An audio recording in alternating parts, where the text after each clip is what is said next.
Mr. Chief Clerk. Mr. Speaker, engrossed House Bill 1195. Engrossed House Bill 1195 was introduced by Representatives Kiefer, Brabant, K. Koppelman, and Porter, Senators Armstrong, Carlisle, Dever, Eberly, Larson, Lewick, Miller, and Wanzik. Engrossed House Bill 1195 is a bill for an act to amend and re-enact subsection 2 of section 62.1-02-05 of the North Dakota Century Code relating to carrying a firearm concealed in a school. Mr. Speaker, your Education Committee recommends amendments which are passed on the previous sixth order. When so amended and engrossed, recommends do pass on engrossed House Bill 1195 by a vote of 7 yeas, 6 nays, and 0 absent not voting. Mr. Speaker. Representative Olson. Thank you, Mr. Speaker and members of the Assembly. As the bill clerk read, engrossed House Bill 1195 would amend and reenact Section 62.1-02-05 of the North Dakota Century Code to provide authority to schools to authorize individuals to carry a firearm concealed on school property. So let me first explain just a little bit about how this bill does that within the code. First, this is the section of the code that prohibits individuals from carrying weapons, either concealed or otherwise, at public gatherings, which is statutorily defined to include schools. Specified within that section are a number of individuals and scenarios to which that prohibition does not apply.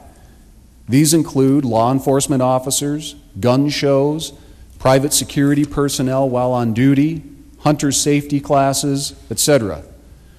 This bill would further amend that section of code to not apply to any individuals authorized by a school to carry a weapon concealed on that school's property.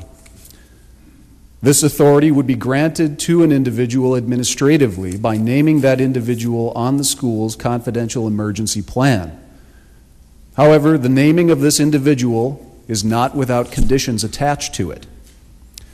The bill states that for any individual so authorized by a school, that school shall inform local law enforcement of the name of the authorized individual and shall also provide for the individual to cooperate in training with local law enforcement for school emergencies and to provide for a coordinated plan of action. This could mean meeting with their local sheriff to discuss what exactly they might expect to happen in the event of an emergency situation, what law enforcement's plan would be, and how the individual should be prepared to cooperate with law enforcement. Additionally, the school shall require training that emphasizes strategies for preventing school shootings and for securing the safety of potential victims of school shootings. The school shall require training that educates a trainee about legal issues relating to the duties of peace officers and the use of force or deadly force in the protection of others. The school shall require training that introduces the trainee to effective law enforcement strategies and techniques that improves a trainee's proficiency with a handgun. It shall require training that enables a trainee to respond to an emergency situation requiring deadly force, including a situation involving an active shooter, and shall require an examination to determine whether the trainee is psychologically fit to appropriately respond in an emergency shooting or situation involving an active shooter. So there are many conditions attached to a school giving this authority to an individual. That school would be doing so permissively, they're not required to, and if they should so do, they're required to follow a certain set of steps to ensure that that individual has been properly prepared. This bill is primarily geared towards those rural school districts where response time from first responders is dangerously high. This is a low-cost, old-fashioned, tried-and-true solution to security from bad actors. Say, for instance, you're a school in Barnes County and your nearest first responder is 30 minutes away. Why should North Dakota law prevent those citizens from exercising their Second Amendment rights and their personal duties to defend themselves and those under their care from aggressors? This bill would give them back the permission to prepare appropriately as they should see fit. Other states have enacted even more permissive measures than this one. Utah allows any individual with concealed carry permits to carry on school property without exception. The Wyoming House of Representatives just yesterday passed a bill repealing gun-free zones around all schools and government buildings. Now, we don't need to go that far here in North Dakota. I don't think we should. I don't think we could. But we could be more like our neighbor South Dakota, who signed into law in March 23rd a law allowing school districts to authorize individuals, just like this bill would do. Texas also has a similar law allowing individuals with permission from the schools to carry. Remember, this authorized individual does not need to be a teacher. It could be the principal or some other highly qualified individual trusted by parents and administrators. The bottom line is that there is not a one-size-fits-all approach to keeping our children safe in schools. We as legislators here in the Capitol cannot know what is the best policy of each individual school, but we can do the right thing and give back to those who do know the right to decide for themselves. Thank you. Is there any discussion? Representative Kiefert. Thank you, Mr. Speaker and members of the Assembly. What we're looking at is revised House Bill 1215 from the last session that passed with 60 yeas and was defeated in the Senate. I've also presented House Bill 1388 to provide funding for resource officers that the committee felt was a better idea. I too believe resource officers in every school would be the best answer, but if we do the math, we've got 1,080 schools at $50,000 to $75,000 per position per year. This would cost the state close to $75 million a year. Now, House 1195 is a permissive bill. Its passage would not put a single gun in any school. 1195 is to allow the rural schools to decide what their plan of defense will be if they're attacked. Now, the news media interviewed municipal schools that have enjoyed the presence of resource officers for many years, and they were asked if they wanted armed teachers. Well, why would they? They already have armed staff. This bill is not about them. This bill is intended to address the response time to a shooting event in our rural schools that have a response time of over half an hour. Now, school shootings are over within 5 minutes. So if you don't have someone at the school, law enforcement role will only be an investigation. Now, the representative from the School Board Association in testimony, after presenting a false statement that schools already have this right, was asked the question, why would you be against local schools having the right to make a decision regarding their school defense plan? He replied, we do not want this right. If we had the right to decide and didn't provide protection and something were to happen, it would make us feel bad. It would make them feel bad. Okay.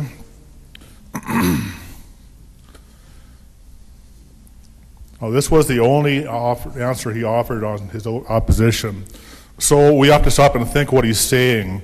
He's saying without having the right to choose, and there was a loss of life in a school shooting, he wants to sit comfortably at the funeral and blame the legislature for not giving them the right to choose. That's what their action is going to be. And rightly so. The legislature told them their only option was to hire a resource officer or do the run, hide, and fight thing. Now, I wasn't going to comment on the kids here, but can we look at them and say that if their school doesn't have enough money, they're not allowed to provide protection? And if their school hasn't got enough money and a bad man shows up, all they can do is run and hide. Well, before you vote no, I'd ask you to maybe take one of these kids aside and explain to them the zigzag pattern to run to help increase their chances of survival. Now, the legislature, we allocate millions of dollars a year to provide security for our campuses, but we do not provide a single dollar to put boots on the ground at any of our K-12 schools. We have provided some funding for locks, buzzers, and cameras, which were all present at Newtown, but all the cameras did was provide us with a video account of what happens when schools are attacked with no one there.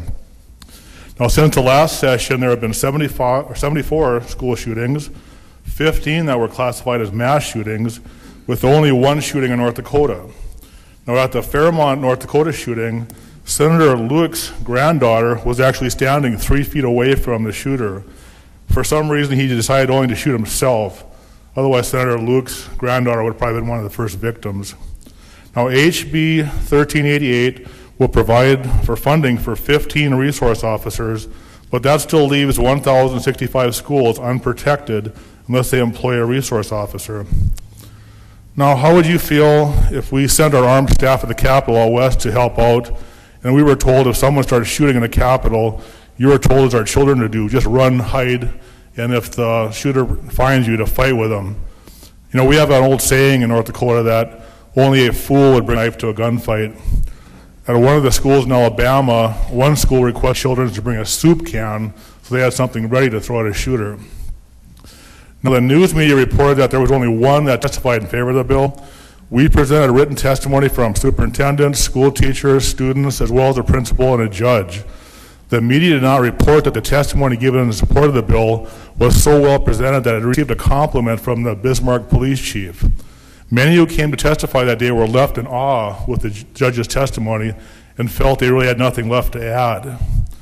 Now, our local superintendent in Barnes County North is one of the schools this bill is for. He shared with me that they had a lockdown drill last week. They have a button they push that locks all the doors and a buzzer sounds. But what he didn't know was that it also sent out a distress signal to law enforcement. After they concluded the drill, all things went back to normal. The kids went all back to their rooms. A half hour later, law enforcement showed up. So I hope we can again give this bill a green vote and let the local schools, or the rural schools rather, have the right to make their own decisions regarding school safety, as 18 states plus have already done. Thank you. Representative Ammerman.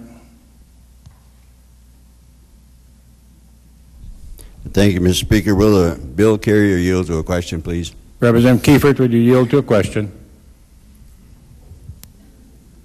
Be glad No. to, sir, but I'm not the bill carrier. It's Representative Olson. Yeah, I apologize. Representative Olson, would you yield to a question? Yes, Mr. Speaker, I will. Representative Ammerman. Thank you, Mr. Speaker, and Representative Olson.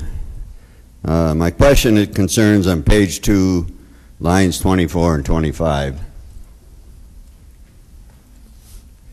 I'll read, the school is immune from civil liability for any acts or omissions made while implementing this subsection.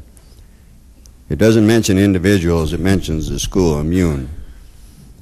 So I'll give you a little scenario and see if what I'm thinking applies or if I'm all wrong. A school implements, they can have guns in school. A teacher goes through all the steps that are in the bill and he's able to carry a gun in school. The incident happens, the teacher accidentally shoots a student. Now, according to this, the school would be immune. Is the teacher immune?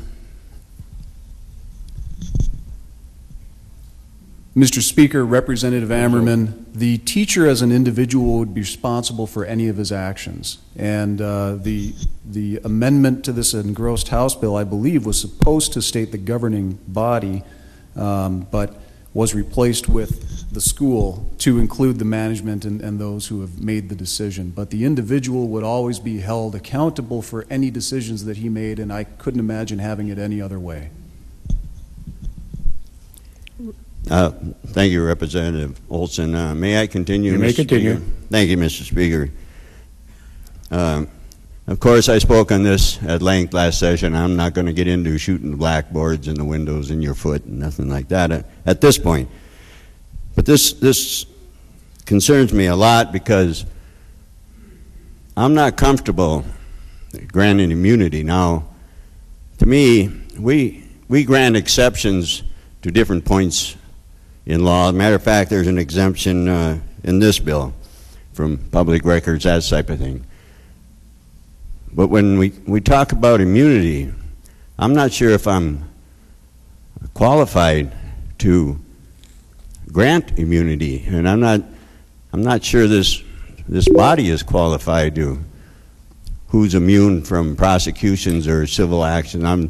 And that bothers me quite a bit. So, of course, all you that have been here last session, I probably oppose this on other issues too, but as far as immunity goes, I'm really troubled that I'd have to vote to grant immunity in these situations, especially if a school district offers the opportunity to carry guns and a teacher or a janitor qualifies and then carries ones, but he's kind of on the hook. The school's immune, so I'm not so sure we're going the right way. Thank you, Mr. Speaker. Representative Strinden.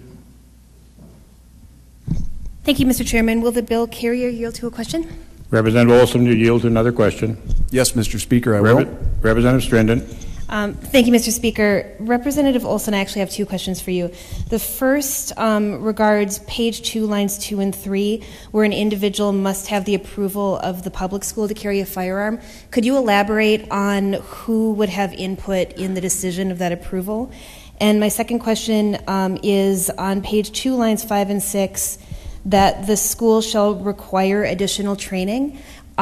Is law enforcement in our state prepared to give that training, or who would be training the gun carriers? Thank you. Representative Olson.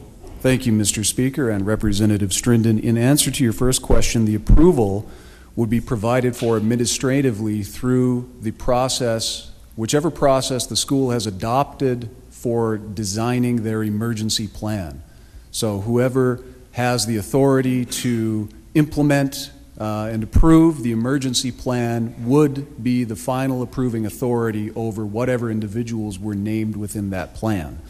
As to your second question, Representative Strinden, the school providing additional training with local law enforcement would be up to them and local law enforcement to engage cooperatively in that process. If that process could not be met by either side of the equation, if law enforcement was not willing to provide training, then I can't see how the conditions of this bill could be met by that school.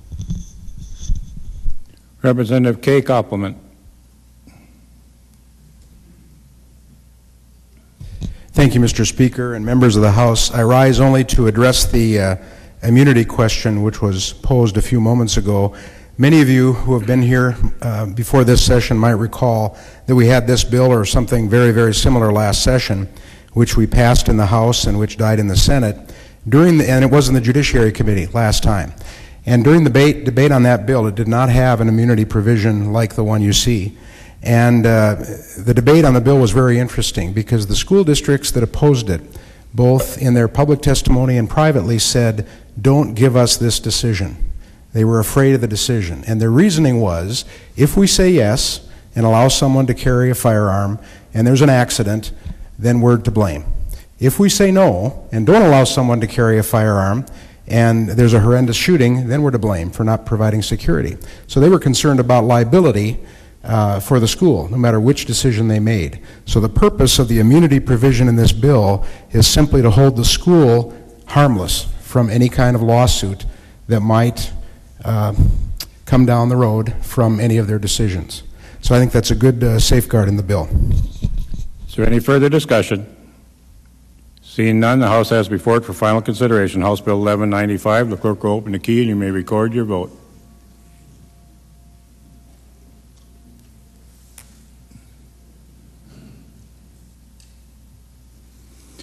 Has every member voted? Representative Maragos?